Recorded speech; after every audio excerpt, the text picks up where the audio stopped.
एक बार एक राजा और उनकी रानी रात्रि में विश्राम कर रहे थे। तभी उनको रात के सन्नाटे में किसी जानवर के गुर्राने की आवाज सुनाई देती है। आवाज सुन राजा ने रानी से कहा, रानी, जंगल में शेर गुर्रा रहा है। रानी बोली, नहीं महाराज, वो शेर की नहीं बल्कि शेरनी की आवाज थी। राजा ने फिर से बड़े दृढ़ विश्वास के साथ रानी से कहा, नहीं रानी, वो गुर्राने की आवाज शेर की ही थी। रानी फिर बोल पड़ी, नहीं महाराज, वो दहाड़ शेर की नहीं बल्कि एक शेरनी की ही थी। राजा ने 3 बार उसे शेर बताया और रानी ने तीनों बार शेरनी ही कहा। दोनों अपनी अपनी बात पर अटल थे। राजा को उसकी बात बार बार मोड़े जाने पर बहुत क्रोध आया।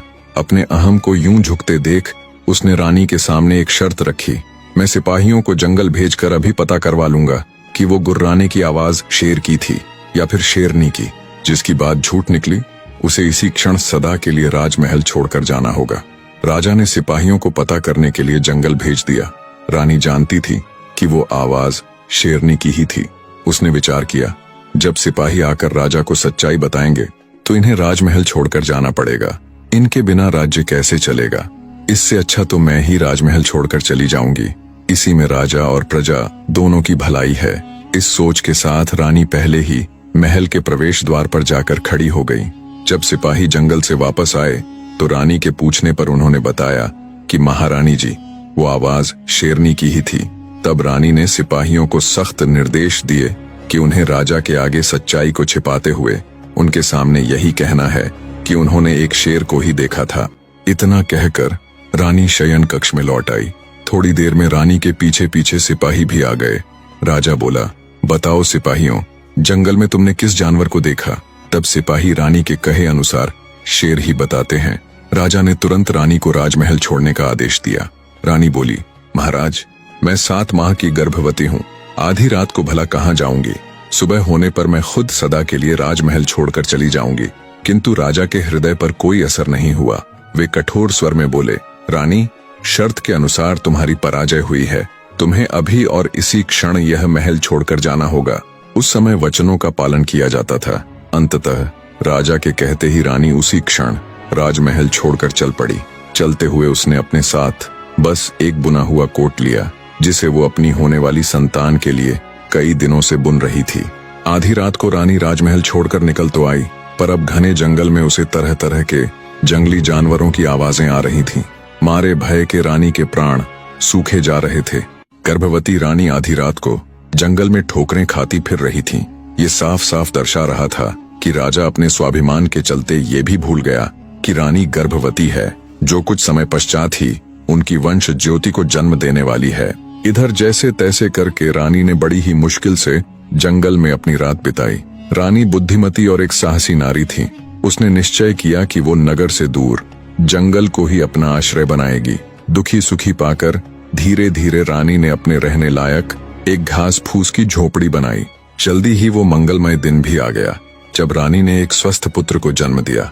रानी बड़ी ही धैर्यवान और साहस रखने वाली स्त्री थी, जो उस नाजुक अवस्था को भी अकेले ही झेल गई। समय अपनी गति के साथ बीतने लगा। समय के साथ रानी का पुत्र भी बड़ा हो रहा था। कहानी में अब राजमहल की तरफ चलते हैं। रानी के जाने के कुछ समय बाद ही राजा को पछतावा तो बहुत हुआ था कि रानी के साथ उसने बड़ा ही गलत किया, पर तीर तो कब का अपनी कमान से निकल चुका था, सो अब पछताने से भला क्या होने वाला था। राजा उस पछतावे के साथ भारी हृदय से अपने दिन काट रहा था। एक दिन राजमहल के वे सेवक, जिनको राजा ने उस रात जंगल में भेजा था, आपस में बतिया रहे थे कि राजा तो बहुत कठोर निकला। उसने अपनी उस गर्भवती स्त्री को आधी रात में महल से निकाल दिया, जिसने उसके और राज्य के लिए खुद की बलिदानी दे दी। और शेरनी के होते हुए भी रानी ने हमें राजा के सामने शेर ही बताने को कहा। जब वे ये बात कर रहे थे, तब राजा का एक खास दूत उनकी ये बातें सुन रहा था। उसने तुरंत जाकर सिपाहियों के बीच हुई पूरी वार्ता का बखान राजा के सामने कर दिया। उसकी बात सुन राजा को झटका सा लगा।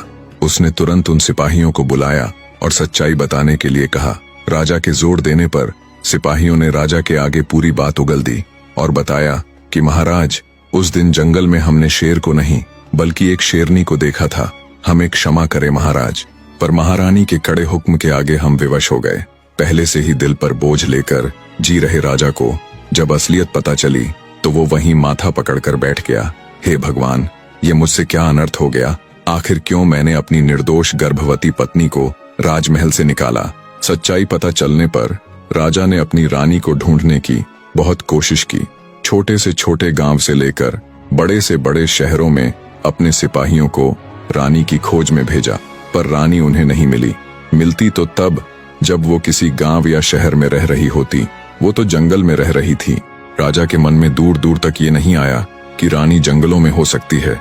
उधर जंगल में रानी अपने पुत्र के साथ कंद मूल और फल फूल आदि खाकर अपने दिन बिता रही थी। समय का चक्र अपनी गति से घूमता गया। रानी का पुत्र अब 14 वर्ष का हो चला था। सब कुछ ठीक चल रहा था, पर फिर एक दिन बड़ी ही अप्रिय घटना घट गई। एक जहरीले सांप ने रानी को डस लिया। दरअसल रानी जब आम दिनों की ही तरह अपने खाने आदि के लिए फल फूल लेने जा रही थी, तभी ध्यान न होने के कारण उनका पैर एक जहरीले सांप के ऊपर पड़ गया। ऊपर पैर पड़ने से गुस्साए सांप ने तुरंत रानी को डस लिया। सांप के डसते ही रानी के हाथ पांव ने काम करना बंद कर दिया और जल्दी ही जहर के कारण उसके प्राण पखेरु उड़ गए। जब शाम होने तक भी वो वापस अपनी कुटिया में नहीं पहुंची तो उसके बेटे को अपनी मां की चिंता सताने लगी। अंततः 14 साल का वो बालक अपनी माता को ढूंढने के लिए जंगल में निकल पड़ता है। कुछ दूर चला तो देखा उसकी मां बीच रास्ते अचेत अवस्था में पड़ी हुई है। नजदीक जाकर जब उसने रानी के नीले पड़ चुके शरीर को देखा तो उसे समझते देर न लगी कि अब उसकी मां इस दुनिया में नहीं रही। उस बेचारे का तो जैसे पूरा संसार ही उजड़ गया था। उसके लिए तो माँ बाप, भाई बहन, दोस्त, रिश्तेदार सब उसकी माताजी ही थीं। 14 साल के उस लड़के के करुणामयी विलाप से पूरा जंगल दहल उठा। पूरी रात वो ऐसे ही अपनी माँ के पास बैठा विलाप करता रहा। सवेरा हुआ तो उसने अपने हृदय पर पत्थर रखकर लकड़ियां इकट्ठी की और अपनी माँ का अंतिम संस्कार किया। बेशक वो 14 वर्ष का हो चुका था, पर अब तक उसकी माँ ही थी जो उसके खान पान आदि का प्रबंध करती थी। अब माँ ही नहीं रही तो उसके खाने आदि का प्रबंध करने वाला भी कोई नहीं था। अंततः लड़के ने जंगल से कुछ लकड़ियां काटी और उनका गट्ठर बनाकर नगर की ओर चल पड़ता है। जब वो नगर पहुंचा तो एक लाला जी यानी बनिए की दुकान के आगे से गुजर रहा था। बनिए ने जब लड़के के सिर पर चंदन की लकड़ियों का गट्ठर देखा तो उसने आवाज देकर उसे अपने पास बुला लिया और बोला, क्यों भाई, क्या मूल्य चाहते हो इन लकड़ियों के बदले? पढ़ा लिखा ना होने के कारण वो थोड़ा सादा ही था। ना तो उसमें दुनियादारी की समझ थी और ना ही व्यापार आदि की। वो तो बस अपने पेट की भूख मिटाने के लिए शहर आया था। अंततः उसने सेठ से कहा कि मुझे इन लकड़ियों के बदले 2 वक्त की रोटी चाहिए। उसकी बात सुन बनिया बड़ा खुश हुआ। वो बड़ा ही धूर्त आदमी था। मौके की नजाकत को देखते हुए उसने थोड़े रोब से लड़के को हुक्म दिया, ठीक है, वहां डाल दो लकड़ियों को, मैं तुम्हें 2 वक्त का खाना दे दिया करूंगा। अब यही काम उस लड़के की रोजमर्रा की जिंदगी में शामिल हो गया। वो वन के अंदर से चंदन की लकड़ियां लाता और बनिया बदले में उसे 2 वक्त की रोटियां दे दिया करता। बनिए ने ज्यादा समझदार बनते हुए उस लड़के जिसे वो लकड़ियां कहकर पुकारता था का हिसाब अपने बही खाते में लिखना शुरू कर दिया कि मैंने कब से इसे रोटी देनी शुरू की। पर बनिया इस बात से बिल्कुल बेखबर था कि एक दिन उसका ये लिखा हुआ हिसाब ही उसके लिए आफत बन जाएगा। जिस नगर में वो बनिया रहता था उस नगर का राजा बड़ा ही अभिमानी था। राजा की 3 लड़कियां थीं। वो राजा बड़ा ही धूर्त और अभिमानी था। अपने राज्य और संपदा को देखकर वह स्वयं को ही ईश्वर तुल्य समझने लगा था। एक दिन राजा ने तीनों पुत्रियों को अपने समक्ष बुलवाया और प्रश्न किया, बताओ पुत्रियों, तुम किसके भाग्य का अन्न ग्रहण करती हो, किसके भाग का खाती हो? राजा की बड़ी और मंझली पुत्री ने विनम्रता पूर्वक उत्तर दिया, पिताश्री, हम तो केवल आपके प्रसाद और आपके भाग्य का ही सुख भोगती हैं। उनका जवाब सुन राजा अति प्रसन्न हुआ।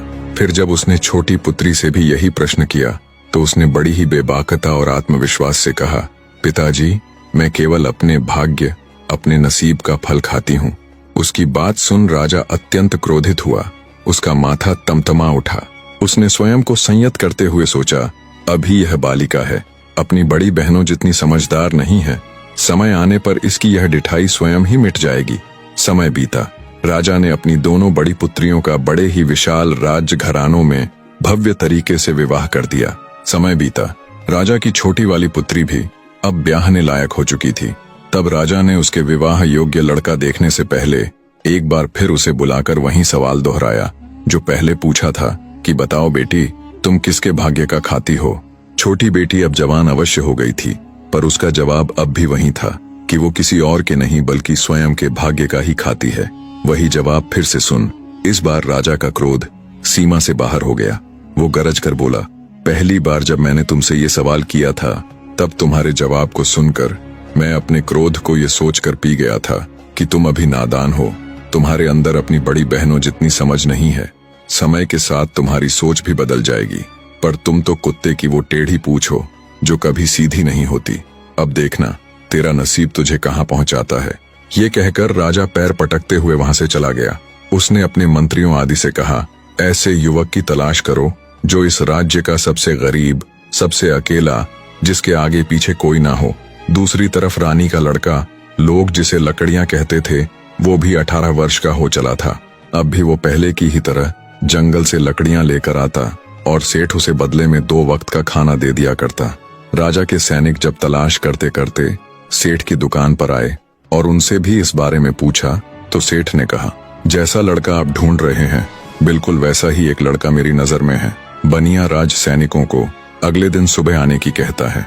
अगली सुबह होने पर जब लकड़हारा सेठ के पास आया तो पहले से ही उसके इंतजार में वहां मौजूद राजा के सैनिक उसे पकड़ ले जाते हैं और उसे राजा के सामने पेश करते हुए कहते हैं, महाराज ये लड़का यतीम भी है और बहुत गरीब भी। धूर्त राजा उसे देख बड़ा प्रसन्न हुआ। निर्दयी राजा ने अपनी छोटी बेटी का विवाह उस यतीम और गरीब लकड़हारे के साथ कर दिया और बिना एक भी फूटी कौड़ी दिए बेटी को उस लकड़हारे के साथ राजमहल से विदा कर दिया और विदाई के समय ताना देते हुए व्यंग्यपूर्वक बोला, अब तुझे पता चलेगा कि तू किसके भाग्य का खा रही थी, किसके भाग्य के ऐशो आराम भोग रही थी। जा अब अपने नसीब का स्वाद चख, मैं भी तो देखूं तेरा नसीब तुझे कहां ले जाता है। राजकुमारी बिना एक भी शब्द बोले चुपचाप सिर झुकाए अपने पति के साथ राजमहल से चली जाती है। अब उस लकड़हारे के पास कोई और ठिकाना तो था नहीं। वो राजकुमारी को भी अपने साथ जंगल में बनी अपनी उस कुटिया में ले गया जो कभी उसकी माँ यानी रानी ने बनाई थी। राजकुमारी को अपने पिता का व्यवहार और उनकी बातें कष्टदायक अवश्य लगीं, पर उसके अंदर ये पूर्ण विश्वास था कि भगवान उसे उसके भाग्य का जरूर देंगे। कुटिया में आने पर यह पहली बार था जब राजकुमारी उस लकड़हारे से बोली कि तुम्हारा नाम क्या है। लकड़हारा बोला, मुझे तो सब लकड़ियां कहकर ही पुकारते हैं। अगले दिन जब लकड़हारा लकड़ियां काटने जंगल की गहराई में जाता है तो राजकुमारी भी उसके साथ हो लेती है। लकड़हारे ने जब लकड़ियां काटनी शुरू की तो राजकुमारी ने लकड़ियों को देख तुरंत पहचान लिया कि ये तो दुर्लभ चंदन की लकड़ियां हैं। राजकुमारी अपने पति यानी लकड़हारे से बोली, आप किस मूल्य में इन लकड़ियों को बाजार में बेचते हैं। राजकुमारी की मूल्य वाली बात सुन लकड़हारा बेचारा एक पल के लिए सकपक आ गया और बोला, जी मैं तो केवल 2 वक्त के खाने के बदले इन लकड़ियों को सेठ के यहाँ डालकर आता हूँ। अपने पति के मुख से ये बात सुन राजकुमारी हैरान थी कि कोई इतना भी सीधा, इतना भोला भाला भी हो सकता है। वो अपने पति से बोली, चलो आज मैं भी तुम्हारे साथ शहर चलूंगी। लकड़ियां काटने के बाद दोनों नगर के लिए चल पड़ते हैं। सेठ की दुकान पर पहुंचने पर राजकुमारी ने कड़क होते हुए सेठ से पूछा, क्यों सेठ जी, कितना दाम देते हैं आप इन चंदन की लकड़ियों का। राजकुमारी की बात सुन सेठ की सिट्टी पीट्टी गुम हो जाती है। बौखलाया सा सेठ तुरंत अपना बही खाता निकालकर राजकुमारी को दिखाता है और कहता है, देखो मैं पिछले 4 साल से इसे खाना खिला रहा हूँ। बही खाते को देख राजकुमारी तम तामाते हुए बोली, ओह तो 4 साल से तुम चंदन की इतनी महंगी लकड़ियों के बदले सिर्फ 2 वक्त की रोटी ही देते हो। मैं अभी नगर के राजा के पास तुम्हारी शिकायत लेकर जाती हूँ। अब वहीं तुम्हारे इस अपराध का न्याय करेंगे और तुम्हें उचित दंड देंगे। शिकायत और दंड वाली बात सुन सेठ के पसीने छूटने लगे। उसने हाथ जोड़कर माफी मांगते हुए चंदन के उचित मूल्य के अनुसार पिछले 4 साल का हिसाब लगाकर पूरा पैसा राजकुमारी के हवाले कर दिया। सेठ से मिले उस धन से उन्होंने नगर में एक सुंदर सा घर ले लिया। लकड़हारा अब जंगल की गहराइयों से चंदन की लकड़ियां लेकर आता और उन्हें उचित मूल्य पर बेच देता। एक दिन शाम को जब वे विश्राम कक्ष में बैठे हुए थे तो राजकुमारी ने अपने पति से पूछा, क्या तुम्हें तुम्हारे माँ बाप के नाम आदि के बारे में कुछ भी मालूम नहीं है। तब लकड़हारा भावुक होता हुआ बोला, मैंने जब से होश संभाला तब से खुद को इस कुटिया में ही पाया। मेरे लिए मेरा सब कुछ मेरी माँ ही थी, पर भगवान ने उसे भी मुझसे छीन लिया। इतना कहकर लकड़हारा चुप हो जाता है। तभी उसे सामान की वो पोटली याद आती है जो उसकी माँ यानी रानी की छोड़ी हुई आखिरी निशानी उसके पास थी। वो तुरंत जाकर अपनी माँ की वो पोटली उठाकर लाता है और अपनी पत्नी को देते हुए कहता है, मेरी माँ की निशानी के तौर पर बस मेरे पास ये उनका छोड़ा हुआ कुछ सामान है जिसे मैंने आज तक कभी खोल कर नहीं देखा। लकड़हारे की बात सुन उसकी पत्नी तुरंत जिज्ञासा पूर्वक वो पोटली खंगालने लग जाती है। पोटली के अंदर रानी के कुछ पुराने वस्त्र और उसके बेटे यानी लकड़हारे का वो शाही कोट था जिसे रानी ने उसके जन्म से पूर्व बड़े ही चाव से बनाया था। शाही कोट को देखते ही राजकुमारी समझ गई कि उसका पति किसी शाही घराने से ताल्लुक रखता है। जब उसने वो कोट खंगाला तो उसकी जेब में एक चिट्ठी मिली। वो चिट्ठी दरअसल रानी की लिखी हुई थी। रानी बहुत ही समझदार थी। उसे पता था कि जिंदगी का कोई भरोसा नहीं, इसलिए उसने अपने पुत्र के नाम एक चिट्ठी लिखकर उसके उस कोट में डाल दी जिसके अंदर रानी ने अपने बेटे के पिता यानी राजा और उसके राज्य का नाम लिखा हुआ था। राजकुमारी ने जब वो चिट्ठी पढ़ी तो उसकी हैरानी का कोई ठिकाना नहीं था। अपने लकड़हारे पति के परिवार आदि का पता चलने पर मारे खुशी के उसकी आंखें भर आईं।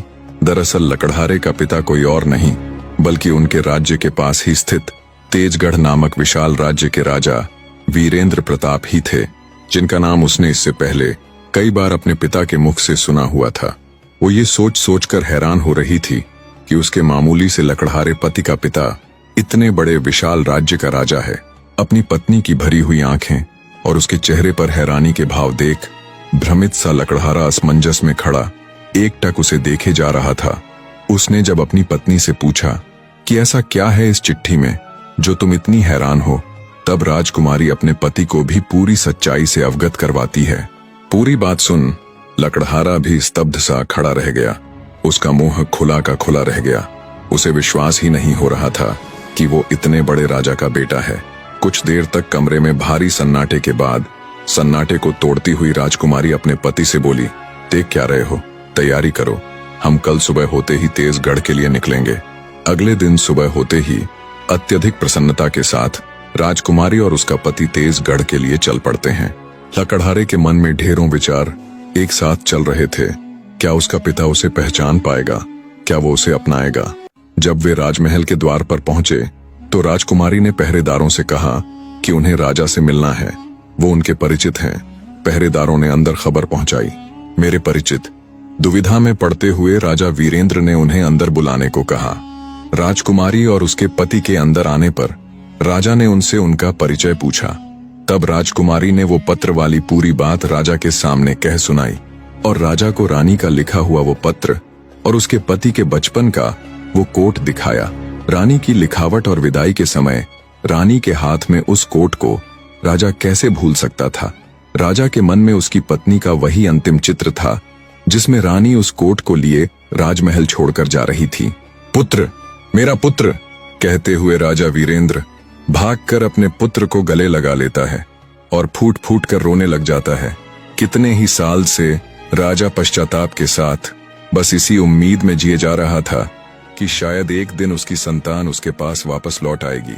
काफी देर तक बहते नेत्रों के साथ राजा अपने पुत्र से लिपटा रहा। आज राजा को न केवल उसका पुत्र मिला था, न केवल उसे उसके राज्य का उत्तराधिकारी मिला था, न केवल उसे उसकी वंश बेल को आगे बढ़ाने वाला मिला था, बल्कि आज उसे मिला था सालों से रानी के दुख और पश्चाताप में जल रहे उसके हृदय को शांत करने वाला उसका अपना खून, उसका अपना बेटा। राजा वीरेंद्र प्रताप बड़ी ही खुशी के साथ अपने बेटे, अपने पुत्र को अपना उत्तराधिकारी चुनते हुए उसे सब कुछ सौंप देते हैं और स्वयं तीर्थ के लिए चले जाते हैं। लकड़हारे के साथ साथ राजकुमारी का भाग्य भी अब पूरी तरह से बदल चुका था। ये जो कुछ भी हुआ इसे भगवान की मर्जी कहो, उनका चमत्कार कहो, पर वहीं दूसरी तरफ राजकुमारी की दोनों बड़ी बहनें जो रहीश घरानों में ब्याही गई थीं, उनका व्यापार में बहुत सा नुकसान हो जाता है। उनके नुकसान की भरपाई के चक्र में राजकुमारी का पिता भी अपना सारा धन गंवा देता है। जब राजा दिवालिया हो गया तो गुपचुप तरीके से राज्य छोड़कर तेजगढ़ भाग आता है। अब भूखा पेट तो रोटी मांगेगा ही। पेट की भूख मिटाने के लिए राजा तेजगढ़ में आने के बाद टोकरियां बेचने लग जाता है। एक दिन जब वो सिर पर टोकरी उठाए, टोकरियां ले लो टोकरियां की आवाज लगाता हुआ महल के बाहर से गुजर रहा था, तब राजकुमारी अपने पिता की आवाज को तुरंत पहचान लेती है। उसने सेविकाओं से तुरंत उस टोकरी वाले को अंदर बुलाने को कहा। सेविकाएं उस राजा यानी टोकरी बेचने वाले को महल के अंदर ले आती है। टोकरी वाला अंदर आ जमीन पर बैठकर टोकरियां दिखाने लग जाता है। राजकुमारी अपने पिता को फटे पुराने कपड़ों में भी तुरंत पहचान लेती हैं और उससे कहती है, पहचाना मुझे। अब टोकरी वाले की इतनी हिम्मत कहाँ कि वो मुख उठाकर राजकुमारी की तरफ देखे। तब राजकुमारी फिर से बोली, पिताजी ऊपर देखिए। राजकुमारी द्वारा पिताजी कहे जाने पर टोकरी वाले ने जब ऊपर देखा तो सिंहासन पर विराजमान अपनी छोटी बेटी को तुरंत पहचान लिया।